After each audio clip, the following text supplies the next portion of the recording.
આજે આપણે એકદમ સિમ્પલ પણ ખૂબ જ હેલ્ધી અને ઝડપથી બની જાય તેવી મિલેટની રેસિપી બનાવશું. મિલેટ વસ્તુ તો કેવી કે વેટ લોસ માટે કે પછી ડાયાબિટીસ માટે તો ખૂબ જ ઉપયોગી, પણ એમ છતાંય આપણા બોડીને ઘણા બધા પોષક તત્વોની જરૂર હોય, તો એ વસ્તુ આ મિલેટ આપણને પૂરી પાડે. તો આજે આપણે એકદમ સિમ્પલ અને ફટાફટ બની જાય તેવી મિલેટની ખીચડી બનાવશું.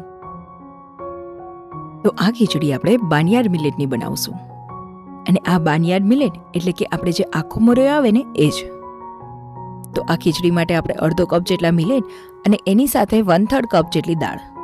આ દાળમાં તો મસૂર અને મગની મોગર દાળ, અને એ બેઉ સરખા ભાગમાં જ લઈ લીધી. અને અહીંયા તો એક વાતનું તો ખાસ ધ્યાન રાખવાનું કે મિલેટનો વપરાશ કરીએ ને એ પહેલાં તો તેને જરૂરથી પલાળવા. અને હા, મિલેટ જ્યારે પલાળીએ ને એ પહેલાં તો એને એકદમ સારી રીતે ધોઈ પણ લેવાના. તો અહીંયા તો આ મિલેટને મેં 5 થી 6 કલાક પહેલાં પલાળી દીધા હતા, અને દાળને પણ 1 કલાક પહેલાં જ. અને જો કદાચ એવું બને કે બહુ વધારે ટાઈમ ના હોય તો એમ છતાંય 3 થી 4 કલાક પૂરતું તો પલાળી જ દેવું, કેમ કે પલાળેલા મિલેટને તો જ આપણને તેનો ફાયદો. તો ખીચડીનો તો આપણે સીધો કુકરમાં જ વઘાર કરશું. તો 2 ટેબલસ્પૂન જેટલું ઘી,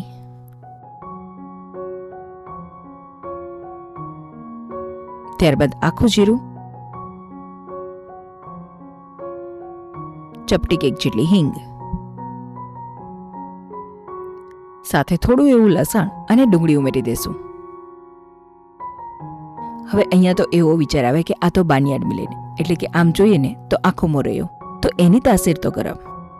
તો જ્યારે કોઈ પણ મિલેટ વાપરતા હોય ને તો ખાસ ધ્યાન રાખવાનું કે એને પલાળીને જ વાપરવાના, જેથી કરી એમાં રહેલા ફાઈબરનો આપણા બોડીમાં પૂરતો વપરાશ થાય અને એ આપણને ગરમ નહીં પડે. અને વળી અહીંયા તો કેવું કે મેં લસણ ડુંગળી ઉમેર્યા, પણ એ તો ટોટલી ઓપ્શનલ. અને આ તો વળી ખીચડી, તો જે તે આપણે શાકભાજી ઉમેરવા હોય ને એ તો આપણા સ્વાદ પ્રમાણે ઉમેરી શકાય. તો આ રીતે થોડા ગાજર, ટમેટા, વળી લીલી ડુંગળી હાજરમાં હતી તો એ પણ ઉમેરી દીધી. સાથે કેવું કે થોડા વટાણા, પણ જો તુવેરા હાજરમાં હોય ને તો એ પણ ઉમેરજો.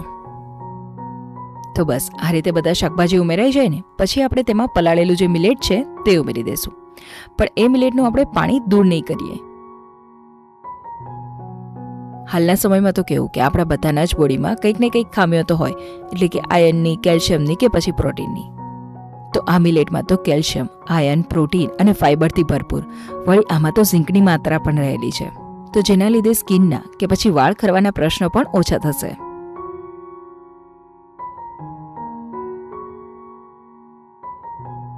અને બસ હવે એકદમ સિમ્પલ એવો હવે જ તો થોડી હળદર, ધાણા જીરું પાવડર, તીખાસ મુજબ લાલ મરચું પાવડર અને સ્વાદ મુજબ મીઠું ઉમેરી દેશું. મસાલાઓ બધા એડ કર્યા તો એકવાર મિક્સ કરી લઈશ. અને વળી આ તો કેવું કે મિલેટની ખીચડી, તો પાણી કેટલું ઉમેરવું ને તો એનું તો ખાસ ધ્યાન રાખવાનું. અહીંયા તો આપણે અડધો કપ જેટલી મિલેટ અને 1/3 કપ જેટલી દાળ, તો એ મુજબથી આપણે 3 કપ જેટલું પાણી તો ઉમેરી જ દેશું. અહીંયા તો કેવું કે થોડું આપણે પાણીનું પ્રમાણનું ધ્યાન રાખવાનું, કેમ કે મિલેટ અને દાળને આપણે કેટલી વાર સુધી પલાળી રાખીને એ ઉપર પણ જાય. તો અહીંયા તો મેં મિલેટને 5-6 કલાક સુધી પલાળી રાખ્યા હતા ને, તો એ મુજબથી 3 કપ જેટલું પાણી ઇનફ છે. આ તો વળી મિલેટની ખીચડીને તો સાદી આપણે ખીચડી કરતા હોય એમ 4-5 વિસલમાં નહીં થઈ જાય, અને આપણે 6 થી 7 વિસલ તો કમસે કમ બોલાવી જ પડશે, એ પણ એકદમ મીડિયમ ટુ સ્લો ગેસની ફ્લેમ ઉપર. અહીંયા તો આપણે જોઈ શકીએ છીએ કે એકદમ સરસ એવી આપણી ખીચડી તૈયાર છે. તો આવી એકદમ હેલ્ધી એવી રેસિપી તો આપણને ખરેખર બહુ જ ઉપયોગી થાય. અને એમાંય હવે તો કેવું કે ઉનાળો આવશે, તો એક વસ્તુ બનાવો કે જે હેલ્ધી પણ હોય અને ફટાફટ કામ પણ થાય. અને હા, કુકર ખોલીએ ને એટલે એકવાર ચેક પણ કરી લેવું કે એકદમ પ્રોપર એવી ખીચડી આપણી ચડી ગઈ છે કે નહીં, કેમ કે આ તો મિલેટની ખીચડી, તો કોઈ વાર એવું પણ થાય કે એકાદ મિસલ આપણે વધારે બોલાવવી પડે. લાસ્ટમાં થોડી કોથમીર એડ કરી દઈશ. તો આ રીતની મિલેટની ખીચડી કે કોઈ બીજી વાનગી બનાવી હોય ને તો એ વાતનું ખાસ ધ્યાન રાખવાનું કે બહુ મોડી રાત્રે તેને નહીં ખાવાની, કેમ કે તેમાં રહેલું જે ફાઈબર છે એને પાચન થતાં વાર લાગે. અને એટલે જ કહેવાય કે આ રીતના મિલેટ્સની વસ્તુ ખાવ ને તો તમને ભૂખ ઓછી લાગે અને આપોઆપ તમારું બોડી ઘટે.